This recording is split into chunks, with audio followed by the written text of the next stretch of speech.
Hi, my name is Justin Hall. I've shared a lot of intense things on my personal website, but I haven't really shared a lot about my divorce.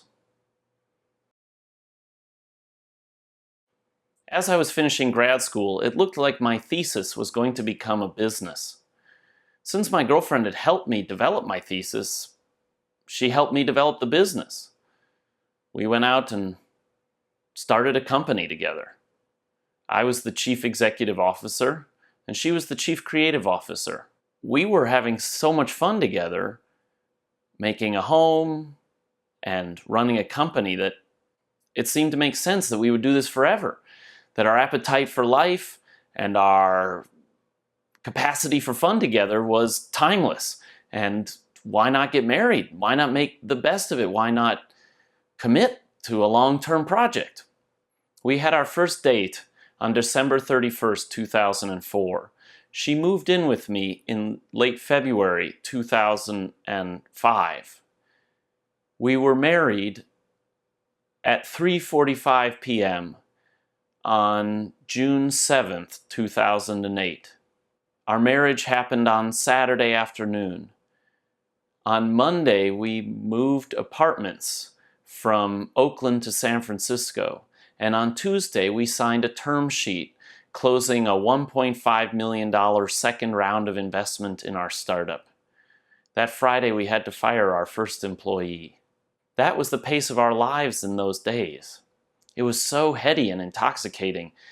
And while there was so much anxiety and stress, it also felt like we were unstoppable and capable of bold things together.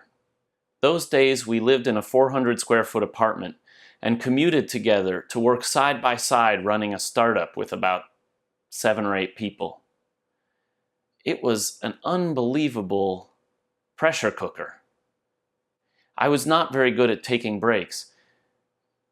I just thought this was our lottery ticket. We were all in, all chips on the table. We were running a company together. If we made this work, we could do anything afterwards. And while we had the chance to make it work, we should give it our all. So I wasn't very good about taking breaks. And when we would go on a little weekend trip to stay at some friend's house up the coast of California, I would wake up Sunday morning and ask her if she'd called a contractor, or share my ideas for how we were going to hire a new chief technology officer. We fought plenty of times, but of course you would fight if you were going to be so ambitious. And we ended up recovering and laughing and having good fun together afterwards. Our company wasn't a success. We tried making a very innovative game that didn't work. Before the money ran out, we tried making a few less innovative games, and they didn't work either. So we dissolved the company, we laid off all our employees, and we laid off ourselves. And each of us got a job somewhere else. And after working together so intensely, I think she was very grateful for the chance to have her own independent professional life. I was looking for the next creative challenge we would take on together. Maybe it was a little too soon to have kids because she was young yet and we were still catching our breath from the crazy experience of running a company. But what else were we going to do to unite our time or to build something together? I really missed her when we weren't working together. So I reached out through SMS and through Instant Messenger to chat with her throughout the day, to tell her what I was thinking or what I was working on, or ask her what she was doing or check up on her projects. I really enjoyed the communication with her, and she was so eager to not communicate with me after having to listen to me for years of executive meetings. I'd like to say that working together did irreparable harm to our relationship, but I think I could be more specific. I think it was hard that I was the boss, and sometimes I would pull that card. I would say, well, I'm the boss, so you and I disagree and I get to make the decision. If you're in a real partnership where it's 50-50, there really isn't a boss card that someone gets to pull out. But I think I looked at the situation and thought the best thing I could do was to assert myself and try to move things forward and do the best I could for our home and our company and our life together.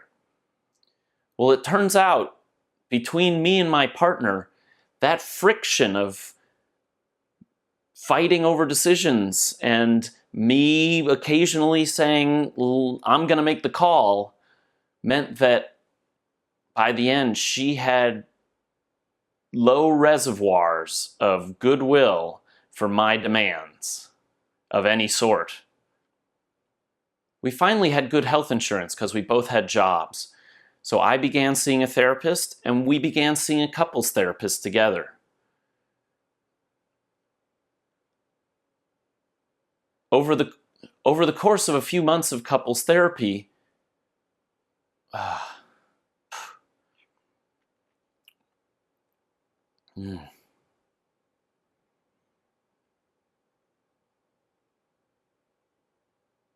I thought I would only get married once. My grandparents were married for 69 years, and my grandmother passed away a few years before my grandfather. My grandfather would still use the word we, referring to his life after she had passed away. I always thought this was an amazing ideal, that I would find a partner with a capacity for adventure that matched my own, and we would embark on a new life together, each of us doing whatever it took to stay together because you chose someone and you wanted to be with that person, and you would do what it took to stay there. What I eventually realized is that I had a choice to make between the happiness of my partner and my commitment to our marriage. She reached the point where she could say, look, I will be happier if we are not married. And I had to say, I want to do whatever it takes to stay married, but the point of marriage is for people to be happy. So if she's not happy and I want her to be happy, then I have to give up on this marriage. And that really challenged me because I thought I was capable of doing whatever it took to make my first marriage my only marriage. When she told me she wanted a divorce, we were in our house together, and I picked up a table we were sitting at and hurled it against the ground. It was the one physical gesture of total loss and incomprehension that I allowed myself. The table leg shattered, and a few weeks after she moved out, I took it to be repaired. Many months later, I was dating another woman, and we were on top of the table, vigorously necking, when the table collapsed again.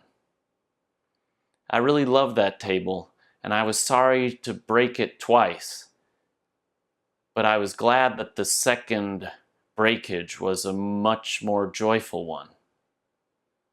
Once I knew the relationship was over, I began to wake up every morning at 4 a.m., doing math on the number of years remaining in the lives of people near and dear to me. If I wasn't going to be with this partner, how long would it take me to find a new partner? And if that relationship worked out, how long until we could have kids? And would my mother still be alive to see them graduate from high school? Would I be alive to see them have kids? How old was my mother when she had me? How old is my mentor and best friend? How old am I? Did I just lose the last 5 years of my life? I think I knew I would survive divorce, perhaps because I lost my father at a very early age. And thinking about his death over the years has led me to understand that I survived. However upset I am at my father's suicide, I can see myself alive now. And I'm not an alcoholic like he was. So in some ways I've come out ahead. it's enough to make one optimistic.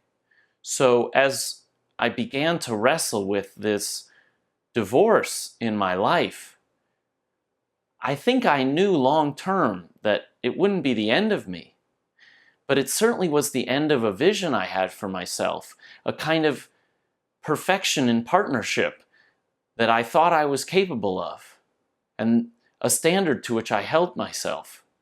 Shortly after she told me she was going to divorce me, I went to a family gathering, and I was a shy, trembling man. And my relatives and family friends, one after another, welcomed me to the divorce club. They put their hands on my shoulder and they told me they were divorced. And then they smiled and gestured at their partner with them, their third husband or their second wife.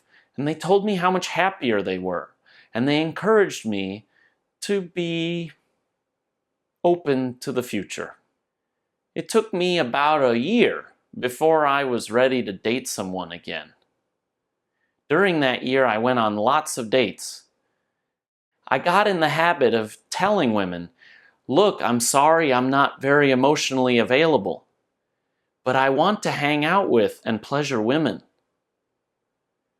I learned that I could relate to these people and find even new things to love about them and new things to enjoy in myself that I had repressed in my last relationship. But the first time a woman offered me to have sex with her after my divorce, I couldn't maintain an erection, and she was a little bit weirded out.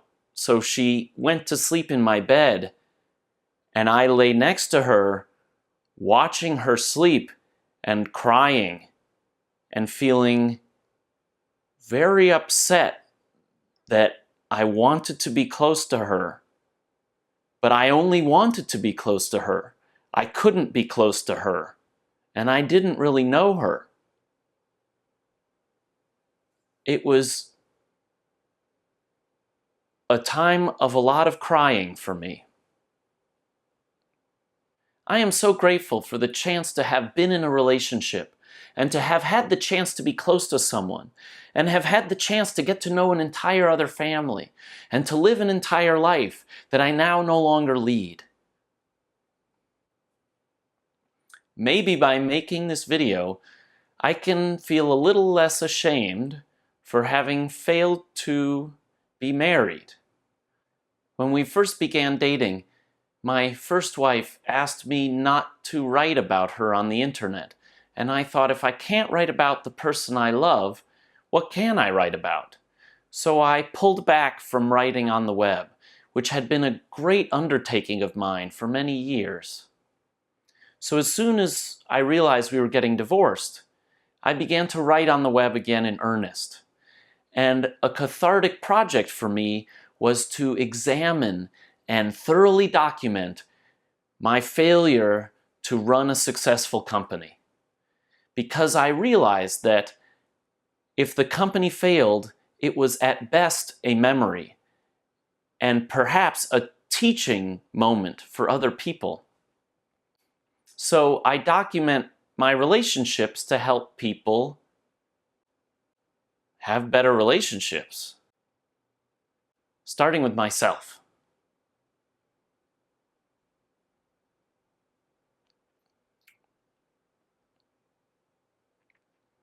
People like you support The Justin Hall Show on Patreon. Visit patreon.com/Justin.